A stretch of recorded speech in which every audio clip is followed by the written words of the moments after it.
I haven't seen that. I haven't seen that one yet. And No, no, I no, no, want no, to no. read. I Is want it to on read the YouTube? book. It is on YouTube, and I've he's seen. got the Yeah, book yeah. now. Uncomfortable Conversations with a Jew. With a Jew? Yeah, the book. I've seen the It's black man. that shit is I'm intrigued. I actually want to read this thing. Emmanuel Acho. I don't know. I go back. I've actually never really given him a shot, so I can't really say I don't like him. But the clips I've seen, I'm like, I don't know. He seems very Jason Whitlocky. If you know, like I don't know. And I don't get that from him at all. Like I used to like Jason Whitlock, and then he turned to shitlock. It was like, wow, you really fucking derailed in a way that just doesn't make any fucking sense. And maybe I didn't see it before, but I was like, man, this guy's horrible. I don't understand. I don't understand why he changed his whole act. I don't get it. I don't understand what happened. I'm not really sure what happened. We're gonna get into the discourse though. We're gonna get into sports discourse. So that's the topic of one of the main topics of the show. But hey, welcome to the two-man front. I'm the B. I'm B. I'm saying I'm the fog. I'm BEZ. This is the fog. This is the fog from Objectively Biased Sports. And we got a pretty good, interesting show. The show is going to be a little different than what we're used to. I know you guys were football guys, but and there's football in the show. Don't worry. There's football in the show. But obviously, you guys know we're kind of like in a dead period of football. Just got done with the draft, just got wrapped up. And now we're entering into the realm of the NBA playoffs. So we're going to be talking NBA playoffs for the next few weeks as things really, really start to heat up in the NBA playoffs, obviously. But so the show is going to be, the vibe's going to be a little different. The vibe's going to be a little different. But obviously, don't forget to subscribe to the show. Please subscribe to our YouTube page. Take your QR code or your phones. Go ahead and click on that QR code and subscribe to the YouTube page. Instagram page is coming up, so we're going to have more ways to connect with us as well. And so we'll be able to engage with you guys more as we go on. Also, please leave your comments below, whether on YouTube, whether on the Facebook channel, wherever you're watching this. I even have it on my Twitter page right now. And again, of course, we have Instagram as well. We're going to be on IG Live too. Please leave comments below because we love engaging with you guys. We really, really do.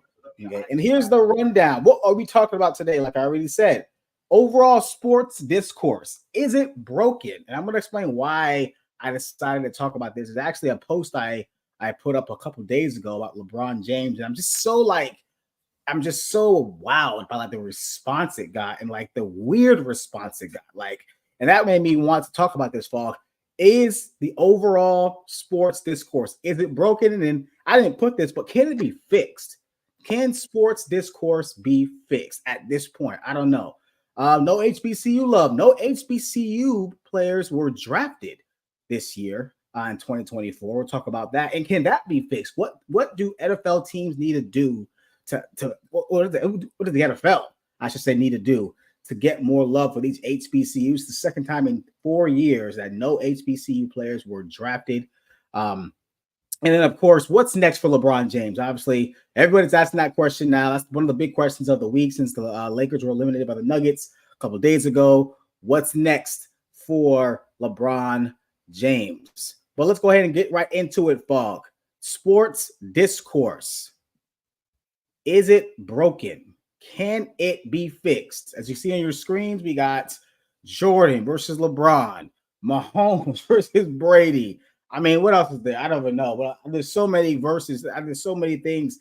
The sports discourse. This is all we really talk about. And it's not even really like about the sport anymore. It's just, it gets personal, right? Like it's, and now we're talking about off the field stuff. Like, oh, LeBron does all this stuff for black people, and Jordan does it, and Mahomes is, I don't know, plays in a softer era than Brady, or Brady, cheated or so.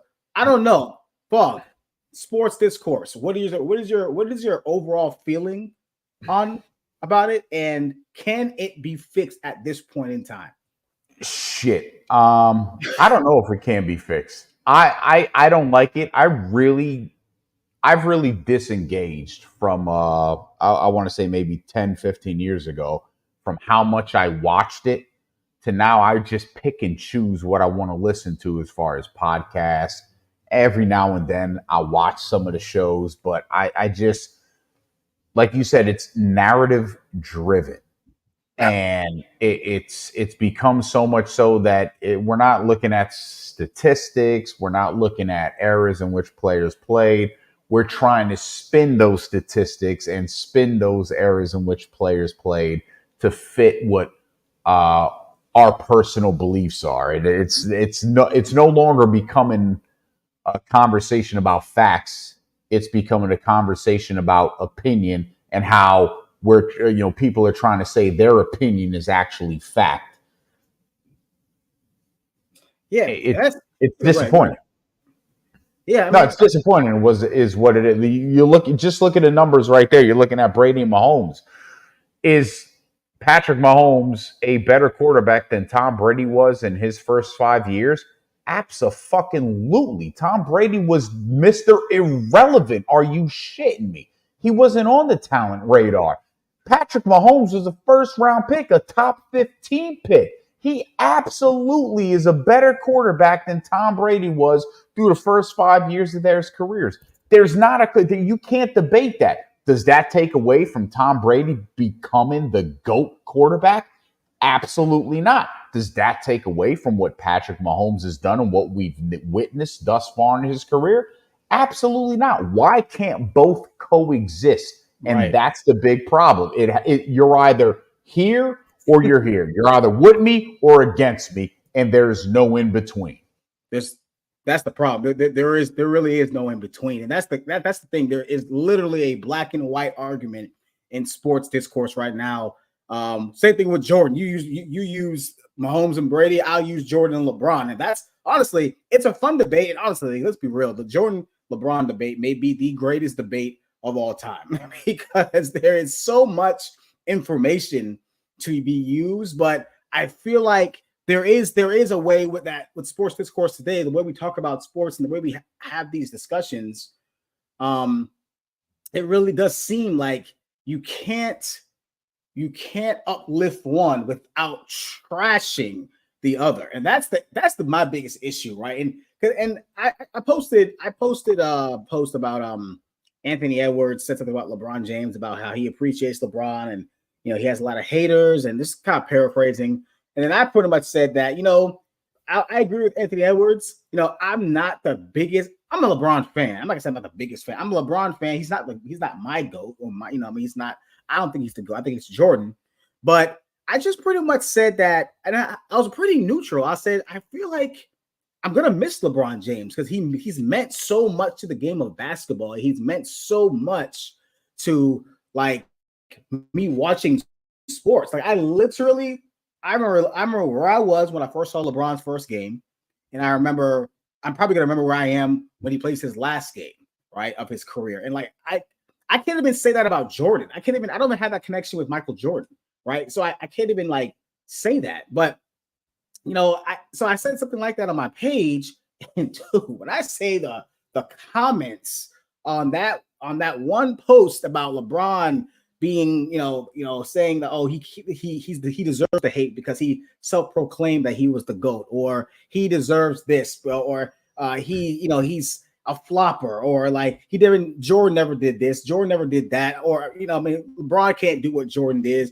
LeBron doesn't have the fire. It's so much bullshit. Like, wait a minute. It's just, where's this coming from? Like, all I said is, can we appreciate both? All I was saying was, I appreciate what LeBron James has done for the game of basketball, for the world of sports, and that's it. There's nothing to do with it. But then it's the response. It's like the personal vitriol people give when you're talking about LeBron, or just having these Jordan versus LeBron debates, man. It's crazy about the narratives that are just thrown out there, and then people just attach to them, right? And then in some ways, it's not about basketball anymore. It's about like who you just like, as if you met these people. As if you have literally sat down LeBron James or Michael Jordan and had dinner with them, and you got to know them on a personal level where nobody has, right? Well, most people have not, right? So it's just it's unbelievable where sports discourse has gone. And Paul, my question for you: can it be fixed? Because I know, like, it's probably a rhetorical question too. But can it be fixed? What do we need to do? What needs to happen for us to kind of go back to where we're like? I don't know where. I don't even know where we're going back to because, like, I don't remember when things kind of started changing. So I can't even say go back to what it once was. But will there be a time where sports isn't narrative driven anymore? While I am not God fearing nor religious, if this were to be true, we need a Noah's Ark kind of situation. we need to wipe out the face of the earth right now and just let it evolve all over again. Because no, it's not going to be fixed. People are going to drive narratives. It's not going to stop. We just talk about. I hate. People think I hate Akron. I am no fan of Akron. I hated Jordan growing up. I can't tell you when Jordan played his first game. Fuck Jordan. My favorite player was Charles Barkley. I hated the fact that he got ran out of Philly, then has a chance to win a championship, and this prick beat him. I hate them both. But the bottom line is I can appreciate what they both did, and I can wholeheartedly say Jordan's 1, Akron's 2, and that's not even debatable. If people want to debate, what's not debatable is their places. They're 1 and 2. There's nobody else there. Don't give me the Kareem bullshit. Don't give me Magic. Don't give me Bird. Don't give me Kobe. Get the fuck out of there with that. You could go down with the chopper with him. The Kobe there. Oh my God. That like get the. I don't want to hear that shit. I don't want to hear it. They're 1 and 2. Where you want to place them? I'm actually comfortable with a debate about Akron being better than Michael. Just sheerly off of his longevity and what he was able to do and how great this man is still playing as many years as he's in the league, and the fact that we're going to debate where he's going to be if he's going to walk away, because I don't think the man's going to walk away yet. But I don't think it's going to be fixed because there's still Bill Simmons has said this, Colin Cowherd has said this. I'll reiterate what they said. 80% of society is stupid. These sports fans are going to sit there and they're going to gravitate to whatever agrees with their opinion and their bias, and they're going to run with that. If Stephen A's loud, obnoxious comments are what they're going to gravitate to, then that's what they're going to gravitate to. If Shannon Not So Sharp's nut hugging of Akron is what people are going to want to hear, then that's what they're going to gravitate to. There is not going to be, you're never going to get that compromise and say, hey, you know what? We should just appreciate it for what it is. You put out a post of appreciating and what it was Anthony Edwards, right? That was talking about the hate that LeBron has received. I even commented and said the hate was no different. I came from a personal place because I fucking hated Jordan. So I'm like, the hate was no different. But again, what's available to us through social media and what you're seeing now, it's a different type of vibe than what it was when I was seeing it. I hated it from a personal aspect with Michael. I knew a lot of people that did hate Michael, especially Knicks fans.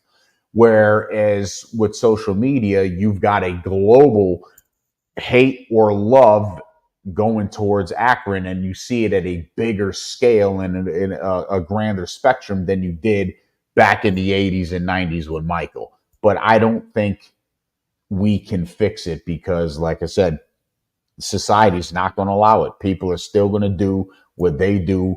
Our conversation right now is going to go over the heads of those that say, oh, you're crazy. Did you hear what he said? They're easily 1 and 2. Like it's just going to, what I said about Kobe, you're going to have people watching this and interject, not even understanding that the discussion we're having. They're going to say, how the fuck can he say Kobe isn't top 5? Are you kidding me? Like that's exactly what's going to happen. That's the foolishness that is going to happen at the end of the day, because they cannot have a rational conversation when it comes to sports because of their emotional bias.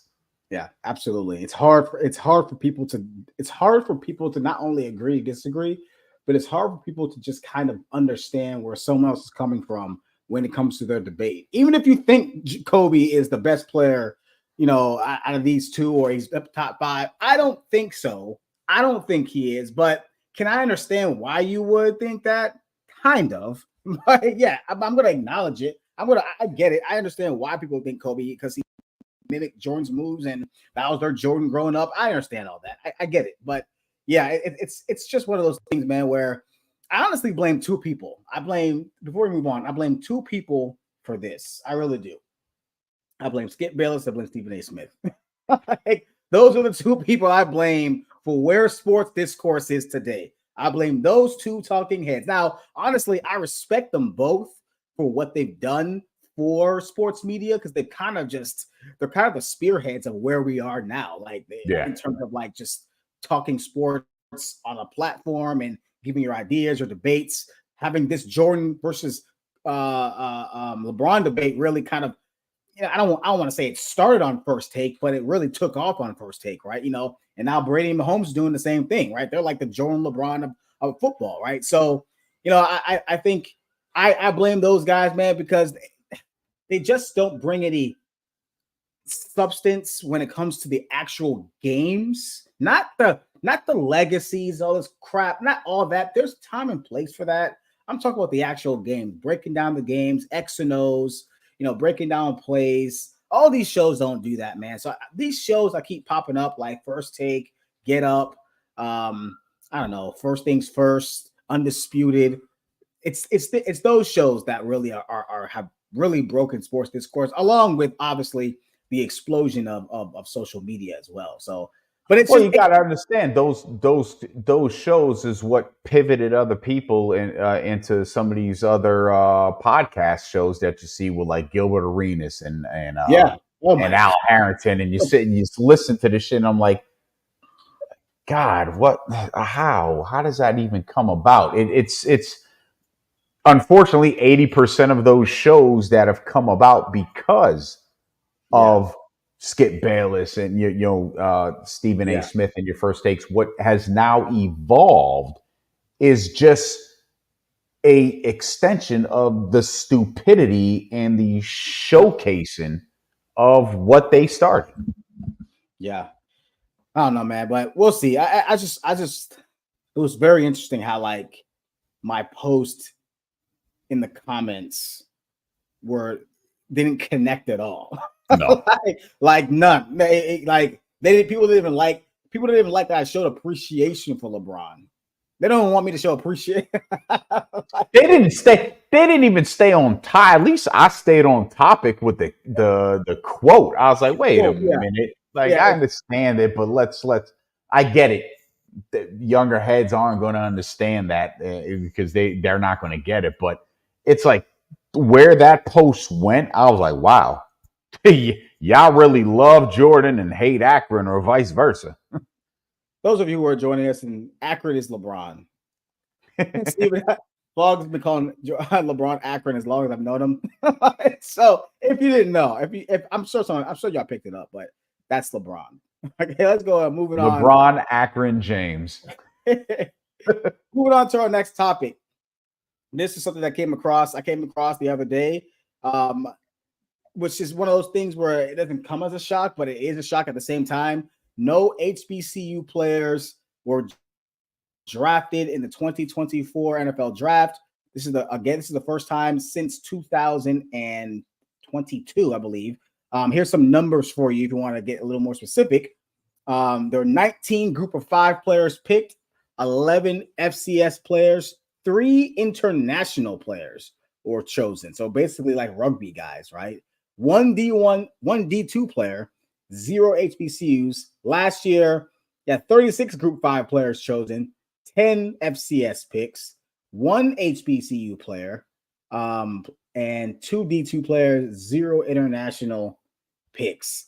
So this has been a topic of conversation for a while about HBCUs really kind of just getting the short end of the stick when it comes to players being drafted from those schools. Now, I'm not talking about unrestricted free agents, right? There are a couple who were chosen, who were picked up at the end of the draft as usual, right? But we're talking about guys being just drafted from those schools, man. And I want to get your take on this. I want to get your take to why you believe why don't more HBCU players get drafted, right? Despite them playing in the FCS, so they're technically FCS players, right? They are eligible, and for the FCS playoffs if they will choose to go into it's a weird system, right? They can choose to either go to the playoff or play in the Celebration Bowl, but that's a whole different thing. But they're FCS players; they play against FCS competition, right? Just want to get your take on that real quick, and I'll give mine to why you think HBCU players aren't getting drafted at a more higher rate, like the Group 5 players. This is going to be a tough conversation to have because what I'm about to say, people ain't going to like. And it's you're not going to like it for the reasons I'm about to express. It's racism. And what I'm saying about racism is that, well, I truly believe, I'm not saying that these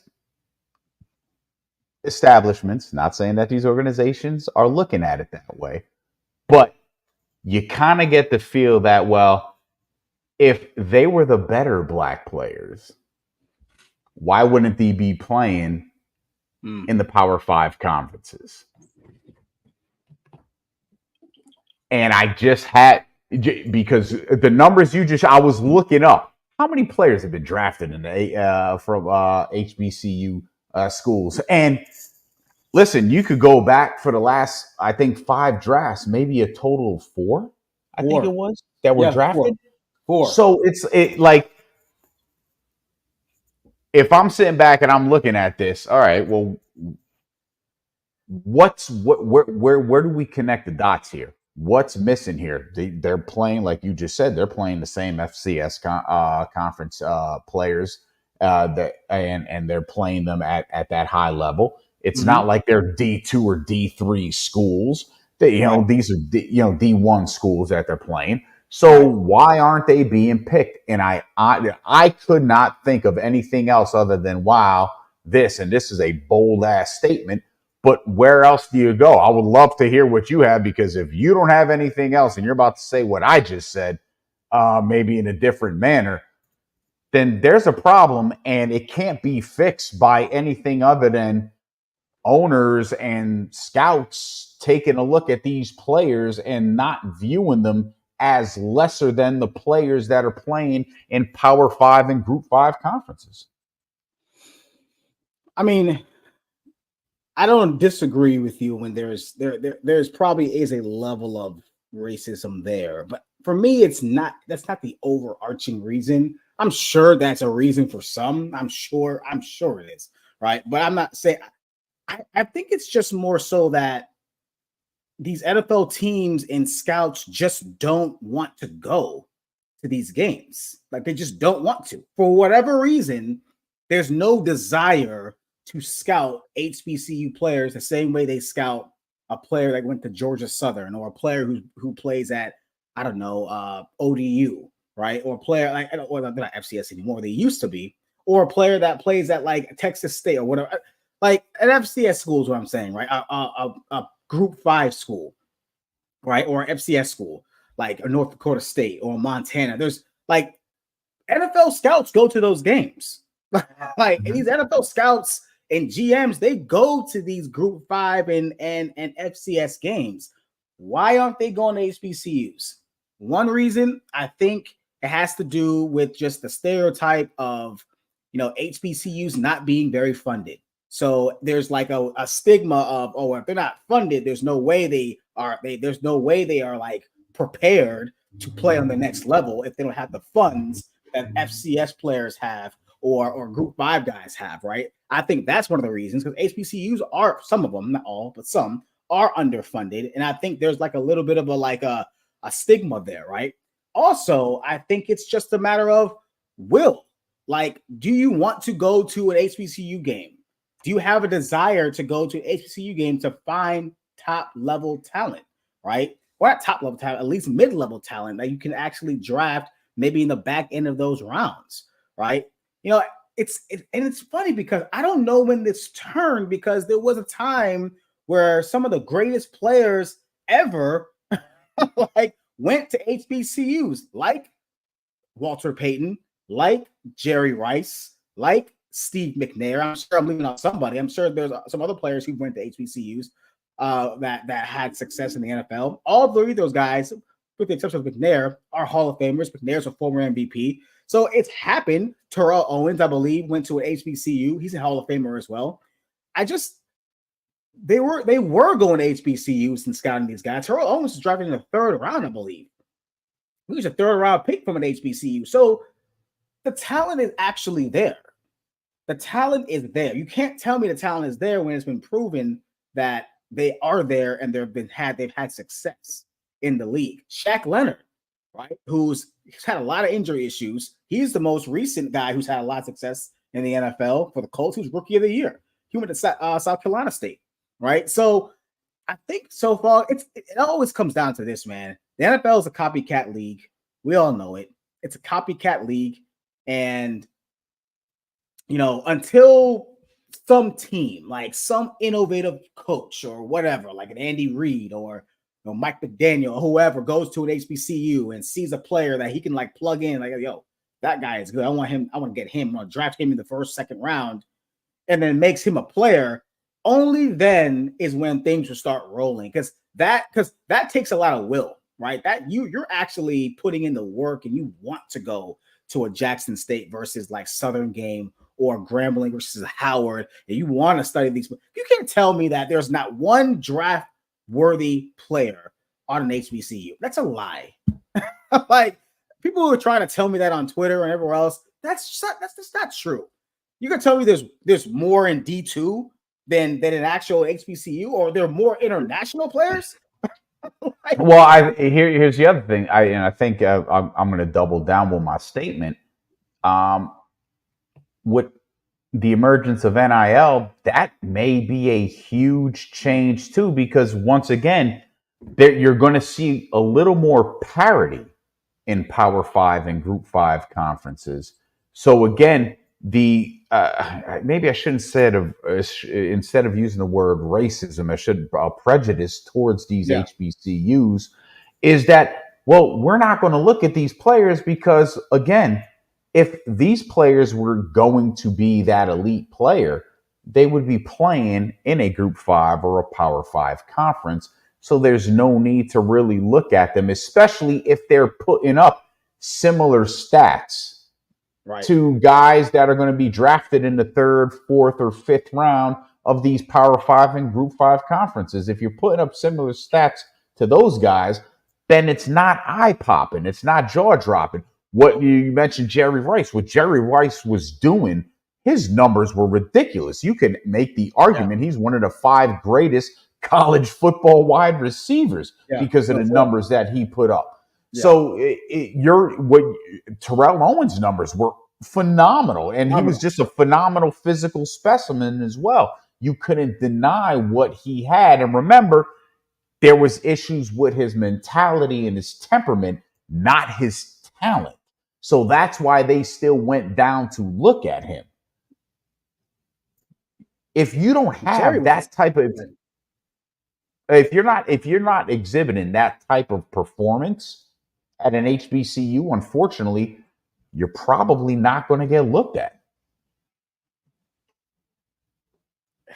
I understand that. Jerry was a 16th overall pick, by the way, at an HBCU. Yeah. So he wasn't a third round pick. He was drafted in the first round, right? I think. No, but what I'm saying is, if these guys' numbers are equivalent to guys who are going to be drafted in the third, fourth, and fifth round, they're not going to be looked. Their numbers are going to have to be eye popping. You're going to have to go to one of these HBCUs as a scout and say, this fucking guy is going to be a first or second round pick. But to kind of argue against that, we just spoke about sports discourse, right? Mm-hmm. You say something like that about a player, say, yo, this guy from Mississippi Valley State he had 120 catches, 1,900 yards, 20 touchdowns. What are people going to say?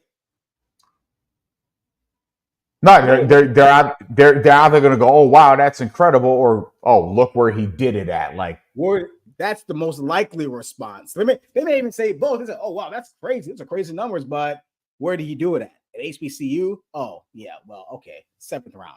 Like, yeah, but it's just one of those things where like that's that sports discourse. That's that narrative. That's a narrative, right? That's a narrative right there in terms of HBCUs don't produce talent, even though they do. They definitely produce talent, right? No one's saying they're producing. I think people hear the word talent and they automatically think of like Patrick Mahomes, right? Or like somebody like that.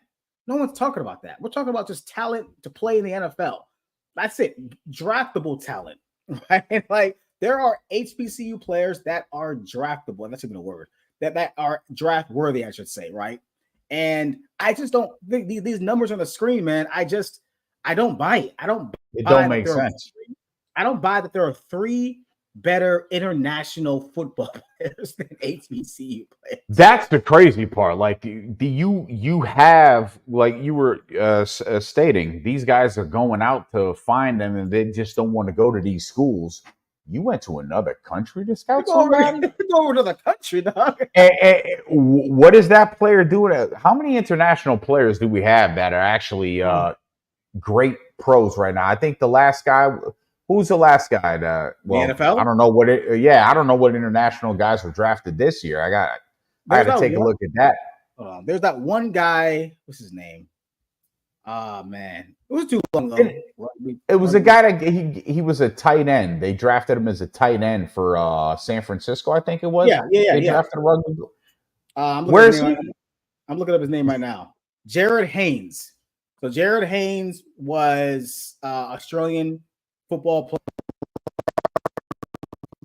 player. They drafted a running back. Actually, he was a running back, right? And yeah, I think he got drafted like 3rd. Or I might be wrong. Let me double check. I don't want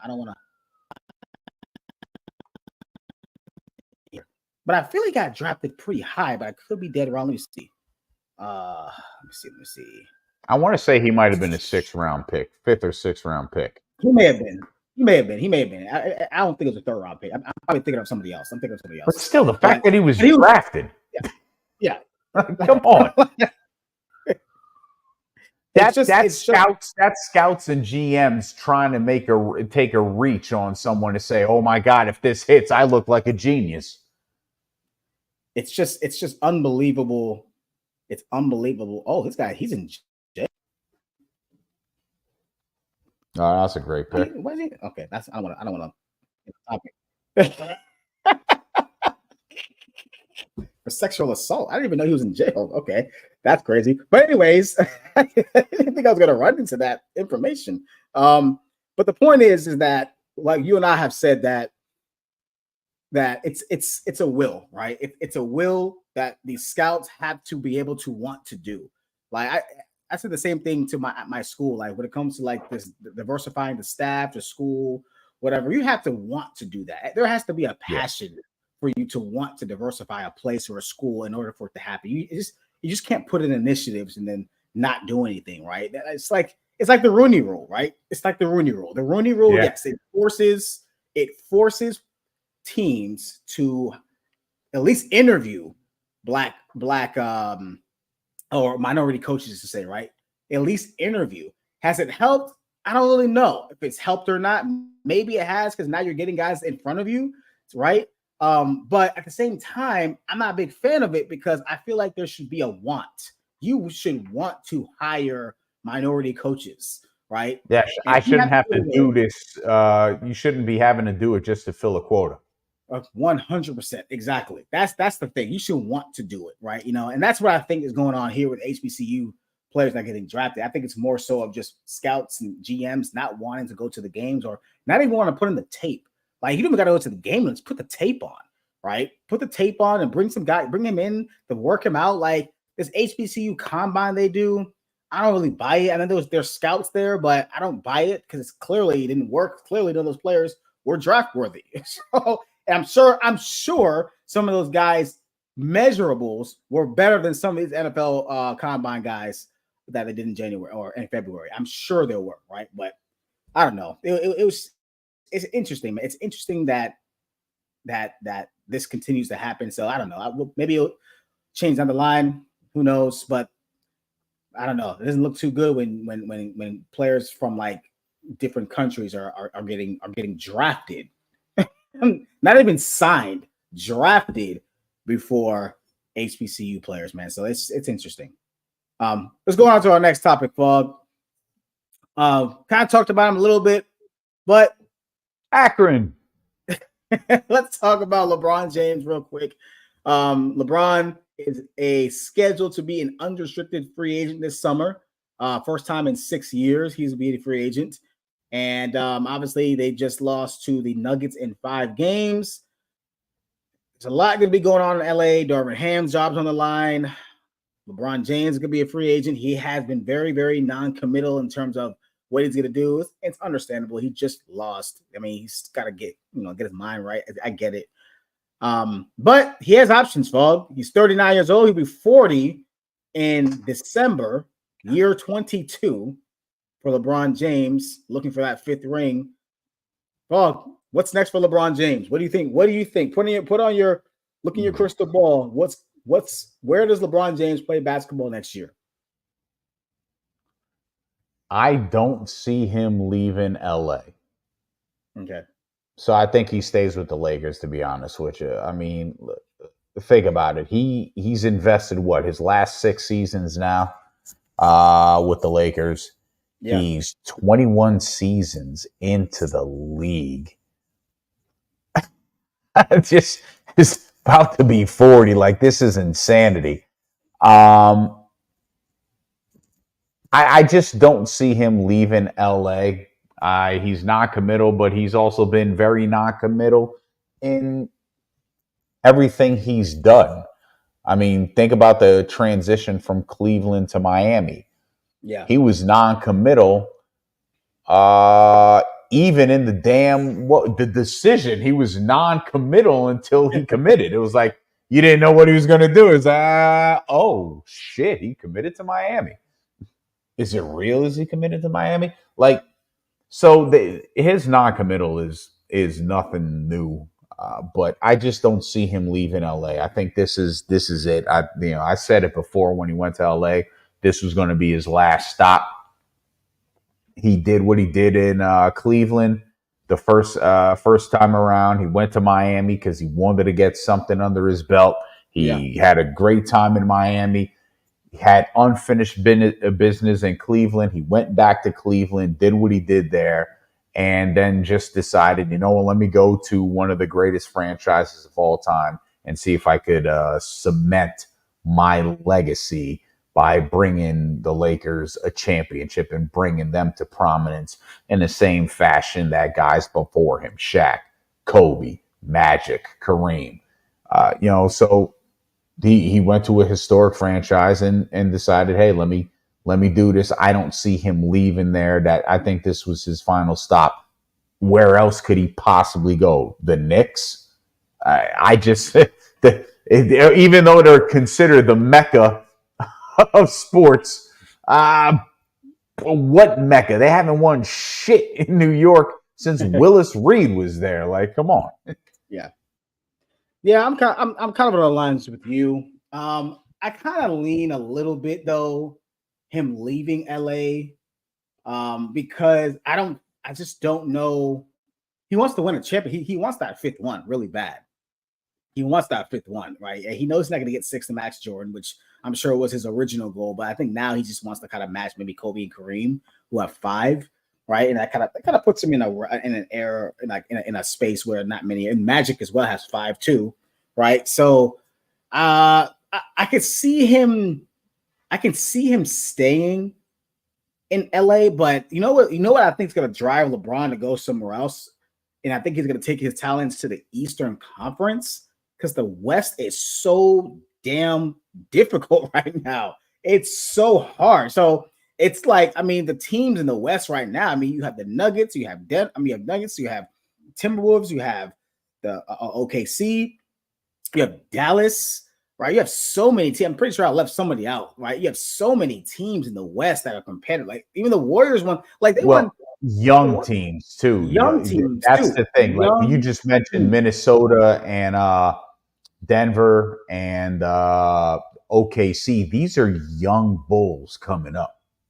These are young teams that are going to be around for a long time. Big teams too with size. Like that's the only reason why I feel like he'll leave LA and go to a team in the West or the East, because it's the path of least resistance, man. Like the East is not as good as the West. I don't know where he's going to go. I can't think of any teams where he would want to go in the Eastern Conference. The only team I can think of really is New York. That's probably the best team that really makes the most sense. I don't know how they're going to pull that off because LeBron, he's a free agent, so I mean, he can sign for whatever if he wants to. You don't got to trade him, so there's that. He's not going in and like ask. I don't think he's gonna go and ask for a lot of money. Maybe he will. I don't know, but that's the only reason why I can see him leaving. Also, playing with his son, right?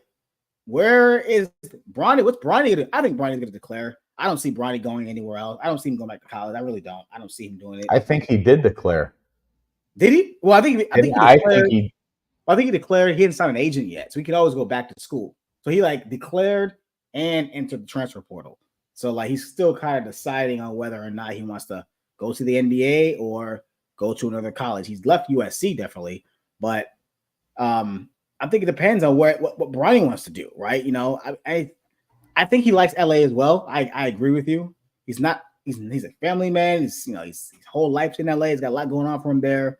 I don't know. I mean, I think I'm leaning towards him staying because this makes more sense for him to stay in LA. But I feel like if he really wants to win a chip, or let's get to a finals. I mean, the only team you got to get by in the East is what? Boston, maybe, maybe New York, right? I don't know. I think I'm not really sure. Does he go to Philly? The team up with Embiid and Maxey? They got to trade Embiid. Yeah, I don't know if you trade him. Wow, that'd be insane to trade Embiid. But listen, I don't know if you saw my post on Embiid, but I think it's time to go. I've been the defender of Joel Embiid, but I think it's time to go when you just can't. Look, Maxey carried the team last night. Well, Embiid's literally Maxey carried the team. In the last 2 years, Maxey and I hate to say Harden, but two of those games last year against Boston, Harden carried the team. Yeah. It's Embiid has been a no-show, especially we talk about crunch time players. Embiid has been a no-show in a lot of crunch time moments, whereas Maxey is now he's completely underrated.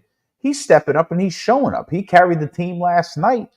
And Embiid was just there once again, existing. Well, Embiid's been hobbled, though. Embiid literally has been hobbled the last... He's been hobbled since he got drafted. He's been hobbled since he came in hobbled. He really, though, but I mean, he really did, though. He literally did. First 2 years of his career on the bench. But, Maxey's a bona fide star. He really is. I mean... But I think that I don't know. I don't know if you get what would you get back for Embiid at this point. I mean, he's kind of he's one of those players that's kind of a broken player where you're in no man's land. You can't get rid of him because what are you gonna get back for him? You're not gonna get nearly as much because he's injury prone, but you can't. You want to keep him because he's still a pretty damn good player when healthy, right? So I don't know what they do with that. I wouldn't get rid of him. But as it pertains to LeBron, I think he stays with the Lakers, yes. But I do believe that it wouldn't shock me if he at least spoke to some teams in the Eastern Conference, only because the Eastern Conference is much easier. And no, the Warriors are not, and somebody's commenting, the Warriors are not pursuing LeBron James. This end that. That's not happening, right? That's just not gonna happen. I don't see it happening, at least. I don't see it happening. But yeah, I don't think so. But hey, man, that will do it for us today. Really fun show. Again, please don't forget to subscribe to the page, the YouTube page, and also show our pages some love as well. Objectively Biased Sports from the Fog. Of course, I'm Be Easy from Be Easy Sports and Entertainment. We're both on Facebook and TikTok, so you'll find all our content everywhere. Everywhere. You know, if you want to get good sports content, especially on Facebook, please subscribe to our YouTube channel as well. Like I said, Instagram again coming soon, so you'll have more short videos, more short clips on Instagram, and we'll be shooting live on Instagram as well, just in case that's where you get most of your content too. But we want to thank everybody for watching. Appreciate that. Appreciate everybody watching. I am Be Easy from Be Easy Sports. This is The Fog, and we will see you guys same place, same time next week. We out.